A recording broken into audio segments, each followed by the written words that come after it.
Assalamualaikum Pak Aziz. Ya, waalaikumsalam. Gimana kabarnya hari ini Pak Aziz, sehat? Alhamdulillah sehat. Iya. Luar biasa. Iya, alhamdulillah. Pak Aziz, hari ini saya mau belajar ke Pak Aziz selaku Kepala Pimpinan UPT SMP 6 Gresik tentang terkait bagaimana Pak Aziz itu mengambil keputusan dalam kasus-kasus dilema etika. Ya, oke. Terima kasih Pak Aziz atas waktu yang diberikan. Pak Aziz, bagaimana cara Pak Aziz mengidentifikasi apakah kasus-kasus yang dihadapi oleh Pak Aziz itu sebuah dilema etika ataukah bujukan moral? Terima kasih. Dalam kenyataannya di lapangan, di sekolah, dimanapun sudah mesti ada kasus-kasus atau masalah-masalah. Iya, betul.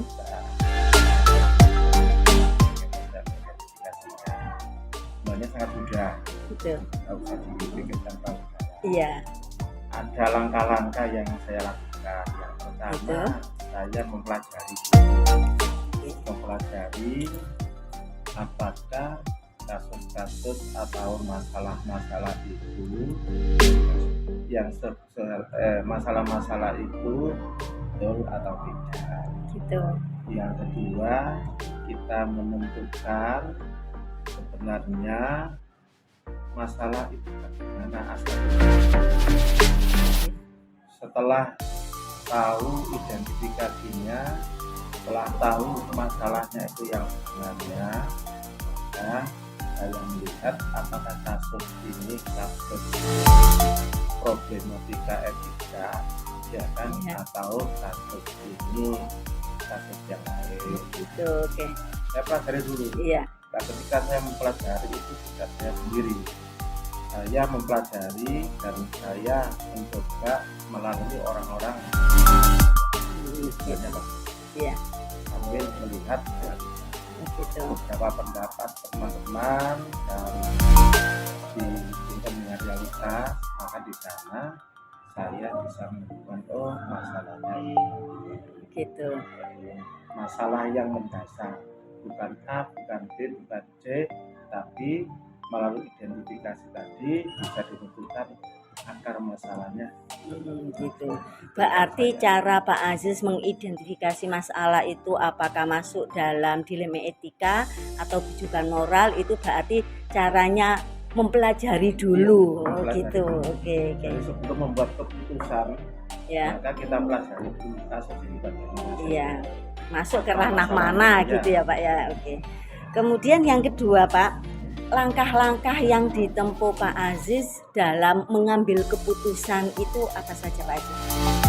Nah, tadi sudah saya sampaikan, setelah kita melakukan identifikasinya A, maka diketahui masalah yang sebenarnya. Gitu. Sumber masalah itu A, maka dalam membuat keputusan otomatis saya melibatkan teamwork saya. Ya. Teamwork kita ajak untuk melakukan diskusi, analisa masalah. Setelah itu saya ambil Gitu. intinya dipelajari dulu akar masalahnya, kemudian melalui tim kita buat solusi yang terbaik. Gitu. Berarti cara yang diambil dalam memutuskan itu berkolaborasi dengan teamwork Pak ya. Iya. Kemudian yang ketiga Pak, dari cara-cara yang sudah ditempuh oleh Pak Aziz dan tim, cara yang menurut Pak Aziz paling efektif dari keputusan yang diambil dari solusi yang kasusnya tadi itu gimana Pak Aziz? Cara-cara yang paling efektif. Betul, iya. Baik, Bu Nur, jadi ketika kita membuat ya kan, mesti kita harus memperhatikan kalau keputusannya seperti ini. Kalau kita ambil keputusan A, pasti nanti di belakang hari ada masalah-masalah. Kalau ambil keputusan C, maka akibatnya akan tahu. Cara yang efektif bagi saya, bahwasanya kita ambil keputusan yang tepat bagi sekolah, tepat bagi yang bersangkutan, dan tepat bagi semuanya. Sehingga ketika kita membuat keputusan itu tidak ada unsur tertentu yang dirugikan, sudah barang tentu tidak keluar dari akar masalah. Gitu. Di akar masalahnya ini biasanya pandangan orang itu kan beda. Beda ya, Nah, betul. dari perbedaan itu kita pandang, kita panaskan yang terbaik. Yang terbaik itu. Berarti Paling Pak Aziz efektif. cara efektif yang dianggap mampu untuk menyelesaikan kasus yang ada itu berarti jelas nanti solusi itu kan ada konsekuensinya Pak ya, kata Pak Aziz tadi. Berarti bagaimana Pak Aziz itu menimbang apakah ini baik untuk sekolahan, untuk warga dan untuk semuanya gitu. Oke. Kemudian selanjutnya Pak Aziz dalam memutuskan kasus tersebut itu kan jelas ada tantangan yang dihadapi Pak Aziz ya. Nah, Betul. tantangannya itu kira-kira berupa apa Pak Aziz? Tantangan dalam penyelesaian masalah itu jelas ada. Iya. Karena orang-orang tertentu diyakini membawa kepentingan tertentu itu ada. Oh gitu. Sudut pandang seseorang dan perbedaan itu karena sudut pandang yang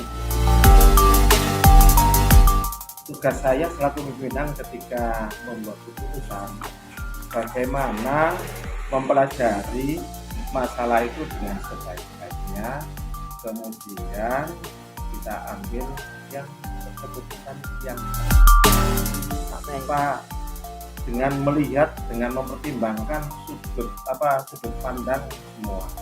Gitu. Kemudian kita pastikan. Berarti kalau bisa disimpulkan dengan melihat beberapa kepentingan dari masing-masing yang berseteru tadi Pak ya, kemudian diambil yang terbaik itu yang mana. Oke, kemudian apakah dalam menyelesaikan kasus-kasus yang dihadapi Pak Aziz itu perlu waktu atau ketika kasus itu muncul langsung ditangani seketika Pak? Terima kasih. Ada masalah yang perlu keputusan langsung, ada masalah yang perlu solusi yang waktunya betul lebih lama. Nah, gitu. Tapi akar masalahnya tadi kita pelajari dulu. Gitu. Kalau misalnya akar masalah ini masalah yang sederhana dan sekiranya keputusannya butuh cepat, maka tetap kita ambil keputusan yang cepat dengan tetap mempertimbangkan semua aspek tadi, Gitu. menyatukan beberapa pandangan itu. Iya. Kalau masalahnya itu butuh waktu, butuh kadang-kala itu masalah kan butuh data yang lebih lama, Betul. maka kadang ya kita harus pelajari lebih dalam. Gitu. Sebagai kalau misalnya menyangkut murid, Ya. bagaimana kehidupan anak itu, hubungan dengan orang tua, hubungan dengan masyarakat, kegiatan-kegiatan anak itu di luar apa? Iya. Nah itu kita butuh waktu yang lama seperti itu. Berarti tergantung dari Jenis jenis masalah atau berat sederhananya masalah gitu Pak ya. Oke. Untuk apakah pada saat mengambil keputusan tadi diperlukan kolaborasi Pak ya, teamwork tadi ya Pak ya. Oke. Kemudian dari keputusan-keputusan yang diambil oleh Pak Aziz dan teamworknya, pengalaman apa yang bisa diambil oleh Pak Aziz selaku Ketua Pimpinan Lembaga UPT SMP 6 Gresik Pak? Baik. Pengalaman. Ternyata orang hidup itu nggak bisa sendiri. Dalam melaksanakan kegiatan, dalam membuat keputusan, kita perlu melibatkan semua unsur yang ada. Kalau di sekolah itu kan pasti ada teman-teman yang biasanya memiliki sudut pandang yang bagus, pikiran yang lebih luas, Gitu. yang lebih Betul. itu kita memanfaatkan. Jadi semua teman-teman ini baik, tapi ada yang terbaik dari yang sudah baik gitu Pak ya. Ya. Berarti pengalaman yang bisa diambil oleh Pak Aziz dari masalah-masalah yang sudah bisa diselesaikan itu mengambil dari yang terbaik gitu Pak Aziz ya. Artinya pengalaman hidup itu orang itu nggak bisa hidup sendiri. Iya, betul. Dia Makhluk harus sosial ya. melibatkan, Iya, sama manusia di manusia. betul. Oke. Meskipun ada persoalan-persoalan yang harus diselesaikan sendiri, Betul. ada persoalan-persoalan yang harus diselesaikan Sama. dalam mengambil keputusan misalnya sendiri, ya saya tidak langsung sendiri, mungkin hanya manggil 1, 2, kita ngobrol, Itu. pembanding. Oke. Tapi kalau masalah itu berat, maka orang yang dilibatkan juga harus Lebih banyak. Jadi Oke. sebagai makhluk sosial tetap nggak bisa sendiri, harus melibatkan yang Iya. lain. Iya. Terima kasih Pak Aziz, semua pengalaman belajar pada hari ini dengan Pak Aziz luar biasa. Saya ucapkan terima kasih banyak Pak Aziz atas sharing-sharingnya. Iya, Saya juga mohon maaf iya, yang sama-sama saya Pak. bisa, mudah-mudahan Iya. manfaat untuk Iya, insya Allah bermanfaat. Terima kasih Pak Aziz. Assalamualaikum warahmatullahi wabarakatuh.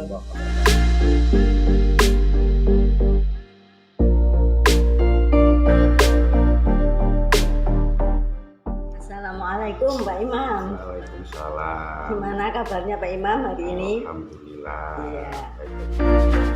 Pak Imam, ini Ya. saya mau belajar dan Pak Imam sebagai pimpinan lembaga Madrasah Islamiyah, Ya. sebagai kepala sekolah, saya ingin belajar gimana Pak Imam itu jangan misalkan ada kasus-kasus tertentu gitu Pak Imam, kan tidak menutup kemungkinan sebagai kepala sekolah kan banyak kasus nih setiap harinya.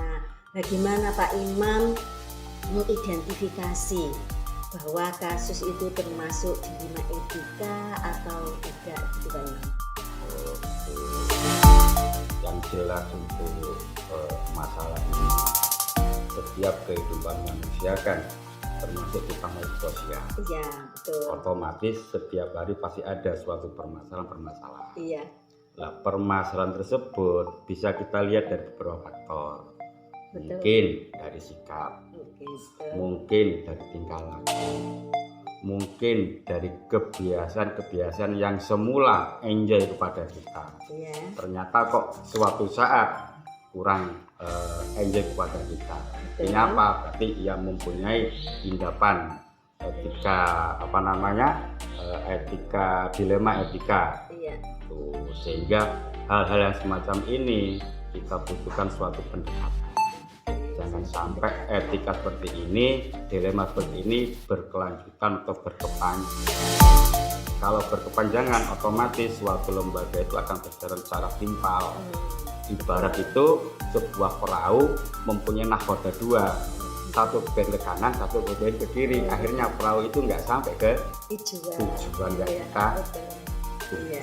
Insya Allah seperti itu. Oh gitu. Terus gimana Pak Imam sebagai pimpinan lembaga itu ketika ada kasus seperti itu, cara mengambil keputusannya gimana Pak Imam? Tuh. Yang pertama kita pendekatan, kita ajak permusyawarah. Ya, Jadi kedua belah pihak kita panggil, kemudian kita tanyai apa permasalahan yang muncul. Lah, setelah kedua belah pihak itu kita tanyain, kemudian keduanya itu sudah memberikan masukan atau input, baru kita kolaborasi. Artinya kita ambil suatu kesimpulan yang mana kesimpulan tersebut akan menguntungkan kepada kedua belah pihak. Jangan sampai kesimpulan yang saya ambil nanti ini menyinggung salah satu pihak. Ini namanya nggak ada, namanya ini bukan suatu masalah, bukan suatu pemecahan masalah, Iya, tapi meruncingkan suatu permasalahan. Nah, permasalahan tersebut semestinya harus secepatnya untuk dikelirkan, diselesaikan secara baik. Iya. Berarti diklarifikasi dulu Pak Iya, Imam ya. Iya, betul. iya. Terus langkah untuk mengambil sebuah keputusan itu langkahnya apa Pak Imam? Langkah ini ada hubungannya dengan yang atas tadi. Iya. Yang jelas kita itu Iya. sharing, kita adakan suatu pendekatan yang meskipun ia lebih muda atau ia lebih tua, ya kita tetap kita laksanakan yang namanya sharing. Kita ambil pendekatan, setelah itu kita musyawarahkan secara bersama-sama. ketika suatu permasalahan itu muncul, kemudian saya nggak bisa untuk menyelesaikan, ya kita ajak yang mempunyai kompetensi kepada tahun-tahun terutama tahun. Kenapa? Kalau BP ini mempunyai peran yang penting dalam suatu kelembagaan ketika terjadi suatu dilema etika. Itu kolaborasi Pak Imam. Kolaborasi, ya. Nah, kalau menurut Pak Imam dari cara-cara itu cara efektif yang biasanya ditempuh Pak Imam untuk menyelesaikan kasus itu gimana Pak Imam? Nah, ini kembali lagi jelas pendekatan. Gitu ya. Kita nggak kepengen menjadi pimpinan yang otoriter, diktator atau tangan besi. Kita pendekatan. Kita ajak untuk berbicara, kita ajak untuk mencari solusinya, kita ajak apa sih penyebabnya. Kok sampai timbul permasalahan yang kayak gitu.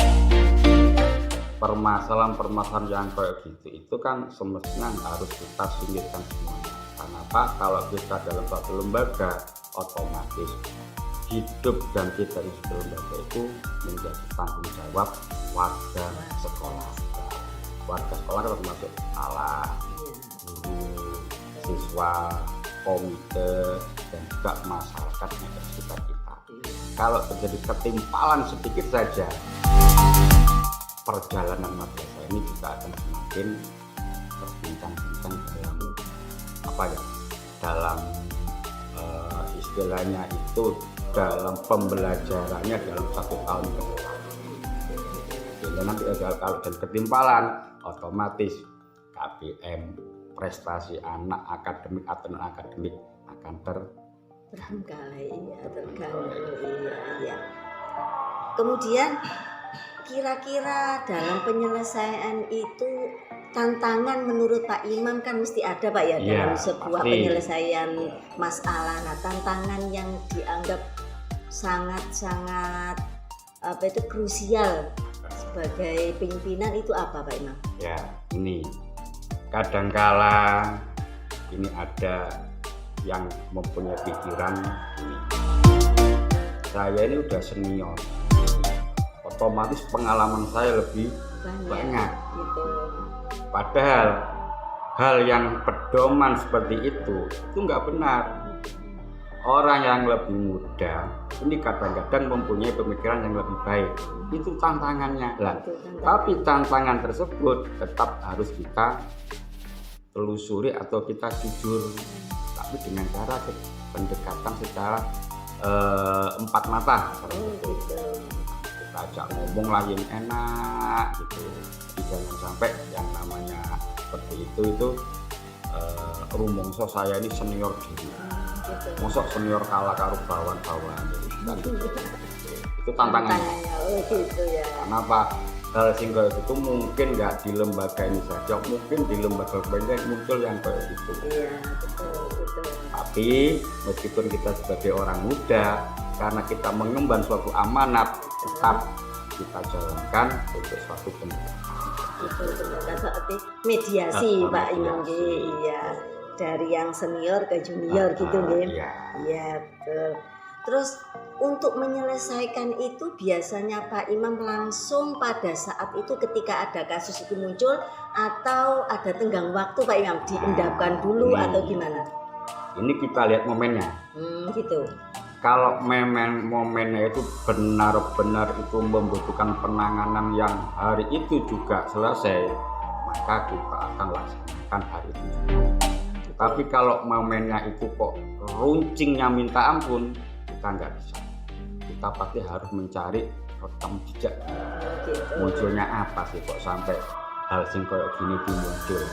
Artinya kita mencari narasumber yang lain, mencari saksi-saksi yang ada, sehingga nanti ketika mengambil suatu keputusan ini lebih enak dan fleksibel.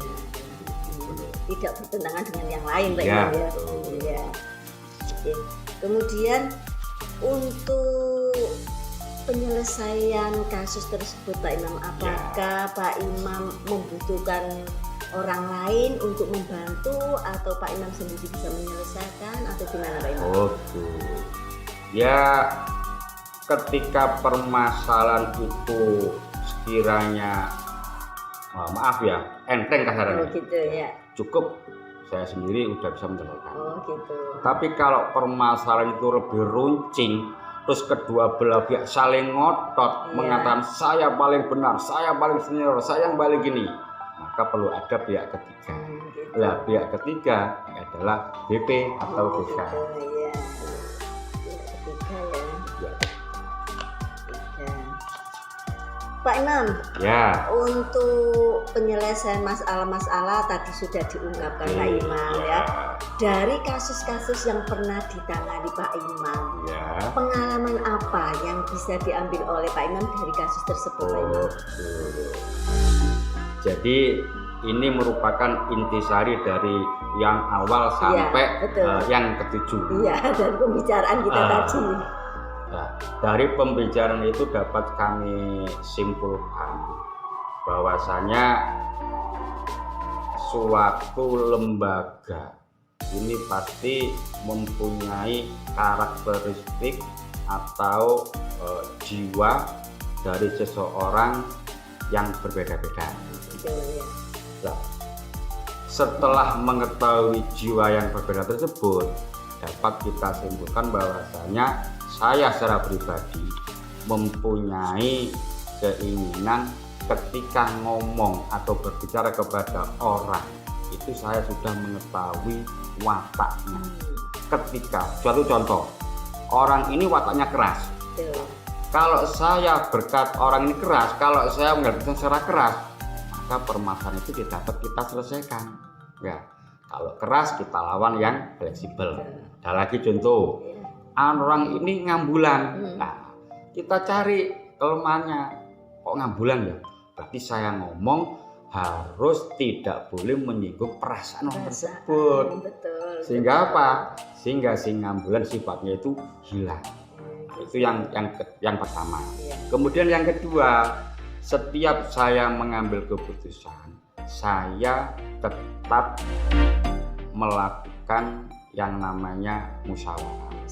Sehingga saya mengambil keputusan ini tidak merugikan pihak satu ataupun pihak yang lain. Karena apa?